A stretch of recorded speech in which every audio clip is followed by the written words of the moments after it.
Hi guys, today we are here in a speaking class and I'm teaching currently speaking section where you get marks and all.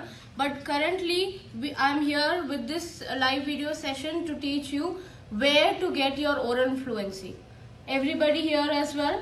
See, there is this, we have all these sections.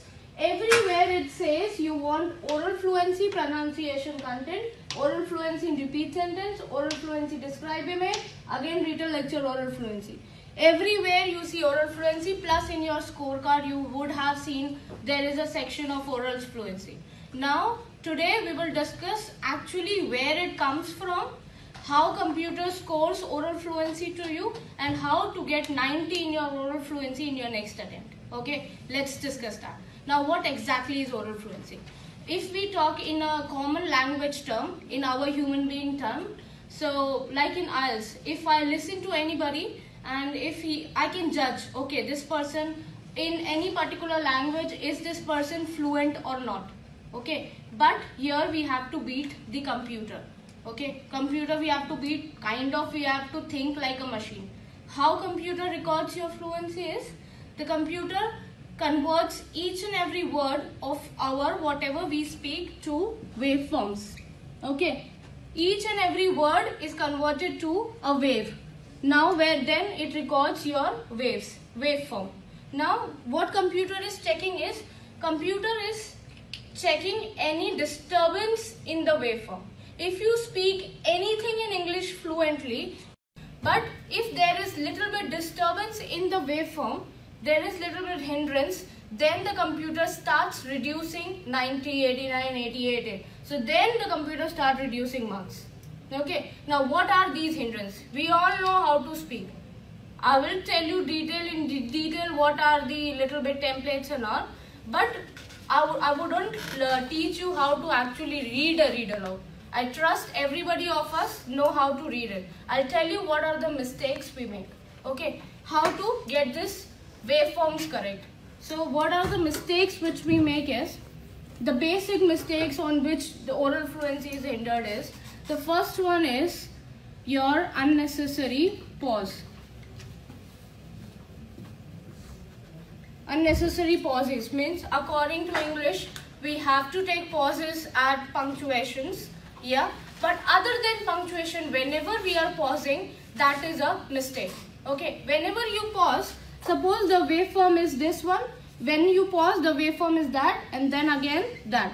So your waveform will look like that, which is, these are the pauses. In the computer it will detect as pause, but your waveform should be like this, as usual, as the correct waveform is this, but when you pause, these are the pauses. The computer will detect these pauses, and then what computer will deduct your score from your oral fluency. So we will, in any condition, we will not pause other than full stops or commas or other punctuations. Correct? Got it? No unnecessary pause. Even if you are taking breath, you take breath at your full stop. Don't take breath in between the sentence where there is no punctuation. So we will not pause. This is one of the error. The another error is your fillers. What are fillers? Fillers means adding words to your actual passage in between, putting words. Putting words, what kind of words do we put? These kind. Even if you say the computer will convert it into a waveform. Waveform means for the computer it is a word, correct? So means you added a word. Even is a word.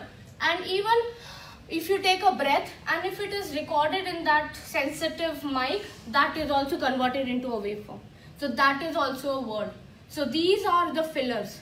So work on these. We will work on this while we move to lab, so that we don't add fillers to our actual content. Otherwise marks won't go to your reading section or the another sections, right? The third mistake is fillers, unnecessary pause, and hesitation. Okay, hesitation, when do you hesitate? Whenever a new word comes to you, like you are not able to pronounce that word, you hesitate. Okay, what shall I say? Yeah, so in that 40 seconds of preparation time and other preparation time, we will keep on pronouncing those words. Plus, while our practice, we will learn the pronunciation of words.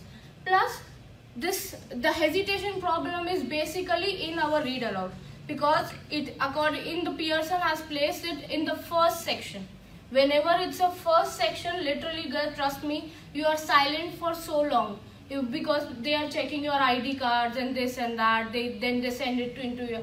Currently around 30 minutes you are so quiet, plus in a stressful environment. So the first read aloud you are definitely hesitating. Okay, it's not as fluent as what you speak naturally. So how to reduce that hesitation? That's why we tell you to prepare your introduction properly. Okay, if you prepare your introduction properly and you smash that introduction with a good amount of confidence, then yes, your first read aloud and other sections will be really good. Okay, so no hesitation, fumble, like we fumble whenever we are not confident in that. So enough practice will reduce it.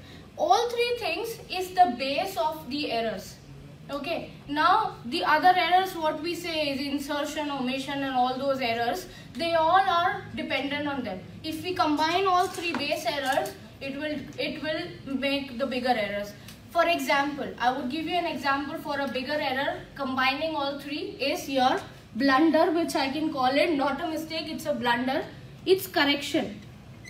Okay, correction, or I can say repetition. If you repeat any word, according to us, what human brain has been fed with, whenever you do a silly mistake or slip of tongue, we repeat ourselves. Our brain has that habit. Okay, I'll correct myself. I know how to speak this, but by mistake I spoke that. You always correct yourself. Okay, so whenever you are correcting yourself and you're repeating that particular word, at that particular moment, of course you paused. Yes, you added a filler. Okay, this was what I wanted to say. And you hesitated, of course. So when you are correcting yourself or when you are repeating yourself, definitely you're gonna make all three mistakes together. Okay, so these three are small mistakes, but in any condition, even if you're wrong at that particular moment, keep on going.